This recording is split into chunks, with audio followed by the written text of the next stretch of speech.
yung close-up tayo. Kahit inaano mo siya, hindi ka tumitigil, kinikim-kim mo lang yung guard mo. Kaya nung sinabi sa kanya ng father, sige na Rodo, nag-push and pull kayo yung dalawa para nag-ano ka. Kaya may hinga ka ng parang for the sake, sige, para huwag tayo mawalan ng pagkakakitaan, lulunod ko. Kaya tingin mo lagi kay Direk Joe, nakatingin ka. Kaya kahit nang tumitingin, kahit na naglalakad ka niya, lumulog ka, nakatingin ka sa mga mata niya na alam mo, na parang hindi ko gagawin to pero sige na. Ay ano po ba ganyan ka, parang dito mo nababaliin la, pag ganun, pag yuko mo, di ba pag ganun ka, di ba kaya?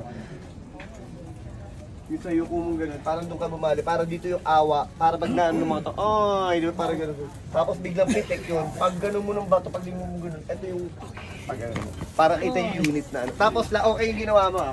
Pagkapukpok mo, di ba, ito ka, tapos ganyan, direct babalambutan naman to batuhin mo siya. Okay, kasi sa wide na wala yung bato Mamaya ko close upan ko na lang dito. Pak, direct para basta pag bumato si aray! Ganun ka. Para dating dun sa dalawang sa may bukol ka namumula yung dito mo. Hayop ka talaga, tinding. Nasaan to na dito? Direk Joel na po, Diyos ko. Okay. Close up. Guys,